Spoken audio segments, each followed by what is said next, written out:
This episode of Access to the Arts is being made possible through the support of First Bank Richmond, with 8 locations serving Wayne County.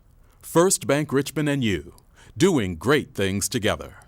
And by Phillips Drugs. Phillips Drugs is your good neighbor pharmacy with free delivery and Pill Pack 2.0. Phillips Drugs with 3 locations, East Side, West Side, or downtown Richmond, and online at phillipsdrugs.com.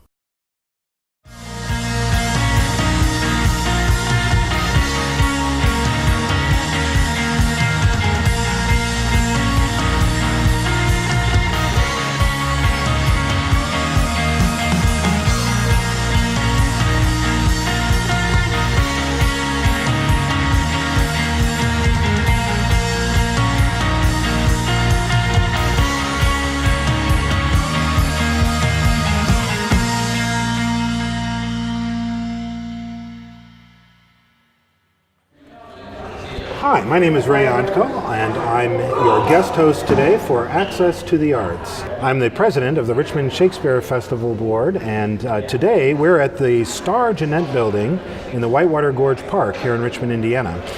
Behind me you see us setting up for the upcoming Richmond Shakespeare Festival, which will be held June 15th through the 30th. And with me today is Patrick Flick. He's the producing artistic director for the Richmond Shakespeare Festival. And he's going to say a little bit about what people can expect when they come to see the festival. Hello. This summer we're doing what's lovingly referred to sometimes for superstitious reasons as the Scottish play, that is Macbeth. And we are also doing one of Shakespeare's romances, The Winter's Tale. When you come down to the gorge here in the Whitewater Park, you'll find the Star Jeanette Pavilion. It's where we build every summer an Elizabethan set. That's what you see going on all around you here is people unloading the set out of the truck where we've just brought it from the warehouse. And I expect within about a week and a half, you'll see an Elizabethan set in here where there is only lumber and brick right now. So you transform the building from an empty shell into a 158-seat theater with intimate seating for presenting of Shakespeare. We do. We're an equity company. What that means is that we use a combination of union actors from Actors Equity Association, as well as community volunteers, and we also use professional actors who are non-union from other places and from right here in Richmond itself. Thank you. And let's see. Tell us about some of the professionals that we have working on the scenic and directing aspects of the production. Yeah. This summer, I've hired Susan Felder, who is on faculty at the College Conservatory of Music in Cincinnati, to direct the Scottish play, Macbeth. She just finished working on another version of this in Chicago with renowned playwright and director Aaron Posner up there at, I believe it was Chicago Shakespeare Theater. And then I've also hired Saffron Henke, who is on faculty at nearby Miami University of Ohio, and she'll be directing The Winter's Tale. There'll be 2 very different productions. The Winter's Tale will be a more modern setting, with Sicilia being the equivalent perhaps of modern day LA, and Bohemia as the equivalent of modern day San Francisco. On the other hand, the Scottish play Macbeth will feature costumes that designed by Denise Warner of the Orlando Shakespeare Theater in Orlando, Florida. These costumes will embody sort of an Iron Age, Gothic, Edwardian, no theater kind of a look. Okay. So people have a lot to look forward to in terms of production values, and the quality of talent is, I think, quite outstanding.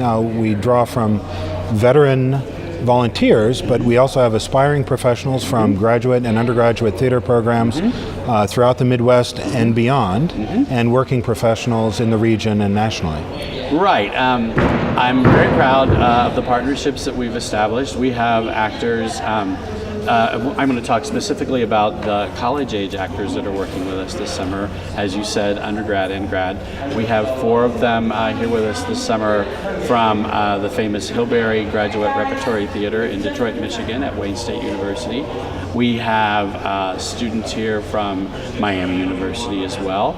We have a large contingent of students from Ball State. And then we have folks from Ohio University, folks from Wisconsin, just all over the place.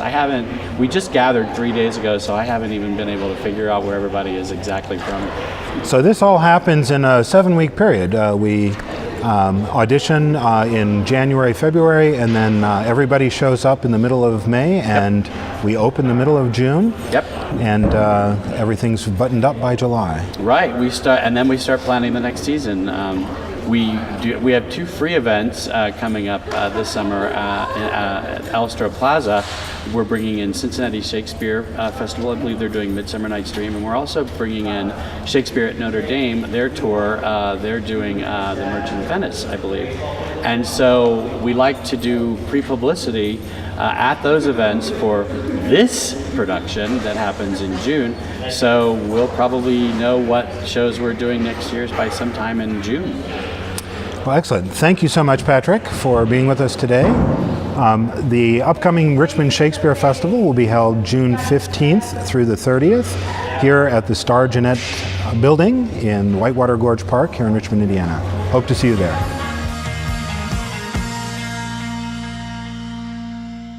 Welcome back to Access to the Arts. My name is Ray Ontko. I'm a guest host for today's session. With me today is Kathy Klopper. She's producing a summer fundraiser for Richmond Civic Theater. And we're delighted to have Kathy here to tell us a little bit about it. Thank you, Ray. Good to see you. Likewise. So tell us about when this is going to occur and what are people going to see? Okay. The event is June the 2nd, and it is at the Richmond Airport hangar. It is a dinner theater, so you will have a nice dinner and you'll see a wonderful show written by Don Mellon called The Curse of the Cirque, or Let Us Get Right to the Point. The Curse of the Cirque, or Let Us Get Right to the Point. Okay. Yes, yes. And you said that this is a show that's being written for Richmond Civic Theater? Yes, he wrote it just for this event. He has written shows in the past for the heritage festivals at the museum, and they're not doing that this year, so we snagged him to write for us. All right. I've seen a number of those shows. I've in fact even been in 1 or 2 of them in the long. They're hilarious, absolutely hilarious. Very good. And so there'll be a dinner and a little extra money as part of the cost for a fundraiser for Richmond Civic Correct. Theater. Fetcher's Panache is catering the dinner, and Michelle's put together a really fun menu, pulling in circus themes like strongman meatballs in the hors d'oeuvres, and she's doing gourmet hot dogs all around a circus theme. And Lisa Chiazzo from Lisa Cakes is doing the cupcakes for us, and Smiley's Bar and Grill is managing the bar. It's a cash bar, but they're going to do some circus specialty drinks, like you'll have to have one of these adult snow cones. Okay, so this will be a circus-themed event. It will have dinner and theater, and it will be at the airport, the Richmond Municipal Airport, Correct. in one of the hangars there. Yes, yes. Silent auction. Also, we're getting prizes for that. And we have a couple of circus performers to help keep people entertained. TJ Rivard is going to juggle, and his wife Beth Andar is going to do some kind of a hula hoop dance, sword balancing something. She's very talented, so I can't see what she comes up with. So that's all happening on June the 2nd, the evening of June the 2nd. Yes. And how can people find out more information? They can go to the RCT website, which is www.gorct.org, and go to the events section, and they can find information there. There is also an events page on Facebook that they can go to get more information about it, and they can order their tickets from there as well. Tickets and sponsorships can be paid for online. Okay. Thank you very much, Kathy, for joining us for this segment on Access to the Arts. Kathy Klopper with Richmond Civic Theater and the upcoming An Evening Under the Big Top. Absolutely. Thank you, Ray.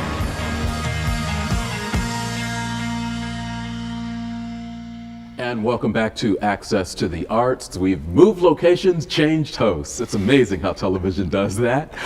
We have moved to Civic Hall Performing Arts Center, a great facility here in Richmond. And we're sitting with Chuck Reynolds, Assistant Superintendent of Richmond Community Schools. Thanks for taking time out of what has to be a busy day to spend some time with us. Hey, absolutely. My pleasure to be here.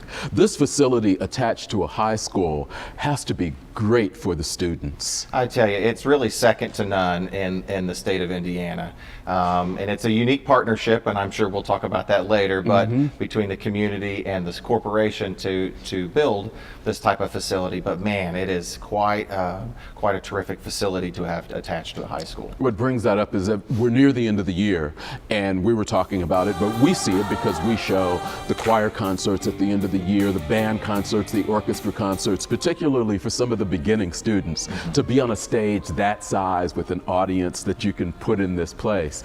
It's got to be exciting for them. It really geeks them up. Oh, absolutely. To have the opportunity to perform in a professional venue like this, and they may not get it, but once they walk in and they see what it is, and to be on the stage is pretty awesome. Really what we were talking about earlier is true. This time of the year is awesome, especially for the arts, because you get to see a year worth of work from our students, whether it's a visual art or performing arts, but you get to see that year-end product, and it's so exciting. Talk to us about the partnership, the collaboration between the community and Richmond Community Schools as you look at the arts, because you're flanked really on one end with a professional art museum, then you have this incredible facility that the students get to use but also brings in performances, and upstairs in this facility the Richmond Symphony Orchestra has their offices, so you all are rich with the arts. I'm telling you, there is nothing like it in the state of Indiana. I've done research, and being relatively new to the community, this is my third year here, I've done some research to see where else in Indiana does this exist, and it doesn't. But to have these opportunities for our students, partnering with our community to bring those folks in is amazing. World-class experience for the visual arts, for the performing arts, not just in the facility, but then with the Richmond Symphony Orchestra, and not to mention the performing, traveling performances that come in and visit Civic Hall as well. And those traveling performances, a lot of them that come in the Civic Hall, actually add educational components to what they do, so the students get to interact with those performers. Absolutely, which is the most exciting part of what Civic Hall does for the community and for the school. Unlike other performance venues, if you would go to Indianapolis or Fort Wayne and they would bring one of these traveling productions in, that's what they do. The unique component about this is when they negotiate those contracts for those traveling performances, part of that is an educational piece because of the school involvement. So they have master classes, one-on-one conversations, small groups, private performances for our students in the area. I mean, it's just outstanding. How does the school balance what the arts should be doing along with the other educational components? Because they say the arts are a big part of being able to get kids to think critically and do some other things. You all have a lot of this around you, but you have to balance this out through the day and through the year. Yeah, absolutely. Mr. Terrell, the superintendent, and I have a very similar philosophy. You have all the core subjects, but you also, to finish out that well-rounded education, you have to have arts, you have to have athletics, and you learn a lot more than just your core subjects in school, right? You learn personal responsibility and teamwork and follow through and accountability. Those things that do happen in the core classrooms, let's say, but the arts really bring that to the surface. Does that help the educators in how they use math with music or science and art and things of that nature to expand how they approach students in various levels? Yeah, absolutely. I think they're kind of twofold. One of them is just the nuts and bolts of it. How can they support each other, whether it's themed units or just collaborative planning time, but also you can use that as motivation. You know, some kids may not be motivated to come to math class, but they might be motivated to head to orchestra. So how can you marry those two together? Can I talk to Mrs. Gruber to say, hey, I'm really struggling with Chuck in class, and he absolutely adores orchestra and excels at it. So how can I reach him? So, you know, being able to reach students at different levels too, not just the core academics, but also that personal relationship level.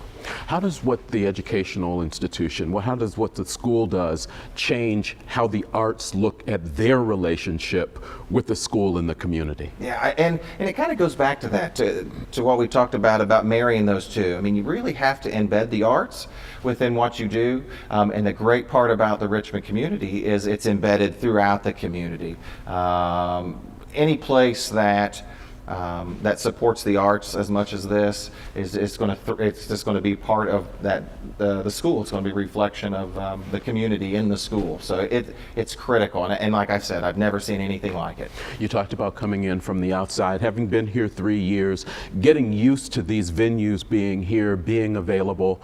As you think down the road as to how to continue to grow the relationship between the arts and the school, are there visions that you can see, or there things that are kind of on your drawing board that you would like to see to be able to expand that relationship and that collaboration? Yeah, that's exactly it. I think you just look at ways to expand. I've been working closely with Mr. Cook, who is now the new director of Civic Hall, about ways to bring in new groups, new partnerships, not just for performances, but also for those educational components as well. With the new renovation of RAM, and I know that will also bring in new traveling exhibits that can be housed there and stored there. And then, as always, that relationship with Richmond Symphony as they continue to look how to reach out in the community as well. So you just continue to work with those entities and continue just to expand and bring more in. This has got to be a great way to keep the school connected to the community, because folks come in to hear the professional musicians that they bring in here. You talked about the traveling exhibits at RAM. That keeps people floating into the school, whether they realize they're at a part of the school or not. Yeah, and I think at times, and what you can find yourself doing is get really caught up in school and just doing school, and that doesn't happen here because we're so intertwined with the community that you're right. I mean, there's so many folks that flow through our buildings as part of the Richmond Community Schools. It's outstanding. Great. Thank you. We appreciate you spending some time with us. Thank you for supporting the arts and the relationship between the arts organizations and the Richmond Community Schools. Hey, my pleasure, Eric. Thanks for coming in.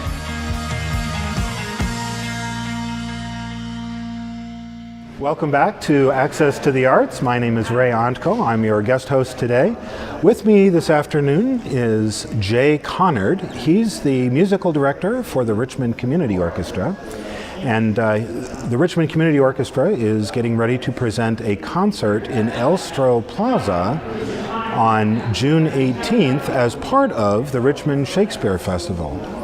Jay, tell us a little bit about the concert and how it's connected with the Richmond Shakespeare Festival, and why does the Community Orchestra come out in the heat of an evening on Monday night in June?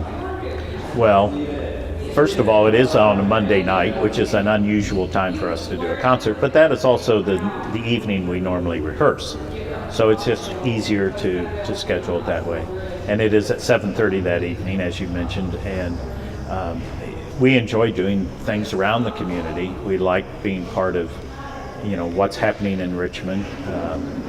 The background of where we are today is where the Richmond Shakespeare Festival will take place, and we had played in this space before. I think the first time for a Jeanette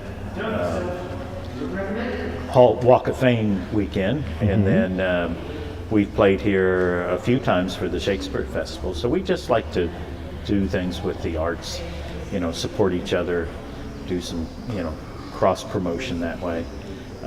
So one number that's on the program that is directly related to this year's Shakespeare season is we're doing a march by Verdi, the King Duncan March. Ah. So it's a little kind of a Scottish march, but sounds like it's got marinara sauce on it because it's written by an Italian.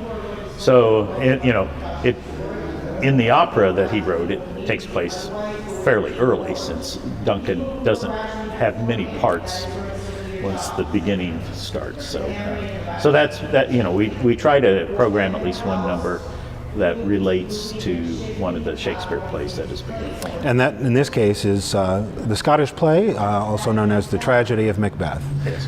So thank you for doing that. Tell us a little bit more about the concert. Well, it's a very eclectic mix of a lot of different things. There's a medley of Broadway tunes, especially things that were popular in the 60s, like the Fantastics and various plays that were happening around then. There is a nice jazz arrangement of Laura that was from a film noir, and one reason I picked that is because it's called Laura, and my daughter Laura is getting married later this summer. And I thought, congratulations. I'd get kind of ramped up for that. Some of the other pieces, we'll do a Spanish March. We have, I'm trying to think. You were at the last rehearsal. What were some of the, do I have to get my sheet out? Yeah, that's fine. The Overture to Showboat, another one of the first American musicals, really. A medley of American tunes called American Frontier.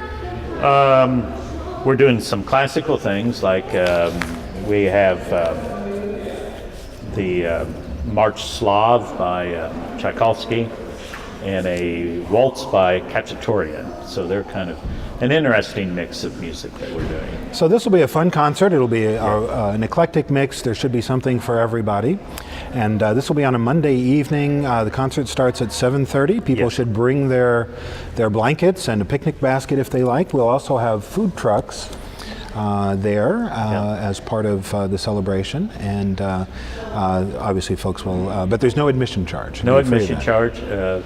We picked 7:30 because we did a concert there last year and had a storm come through, and we were wondering if we were going to get the concert in until the last moment, and actually the wind dies down around 7:30 in the evening. So that's why it's at 7:30. So that keeps the music from blowing all around off the stands, right? And it'll be less than an hour. Okay. So folks should look forward to that. How many people are in the orchestra? Right now we're running at around 50 people. This is the end of our 9th year. Next year we'll start our 10th year. 10 years ago, this coming November is when we first rehearsed, and one of our very first concerts was in this space here that we're in today, down at the Jeanette building in the Gorge. Well, Jay, thank you for being with us today. For the all-volunteer Richmond Community Orchestra, we'll be presenting a free concert on Monday night, June 18th at 7:30. Arrive early, bring a blanket. Food trucks are there at 5:30. So thanks, Jay, for joining us today, and thank you for joining us for another edition of Access to the Arts.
This episode of Access to the Arts has been made possible through the support of First Bank Richmond, with 8 locations serving Wayne County.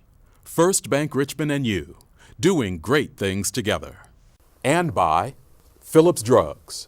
Phillips Drugs is your good neighbor pharmacy with free delivery and Pill Pack 2.0. Phillips Drugs with 3 locations, East Side, West Side, or downtown Richmond, and online at phillipsdrugs.com.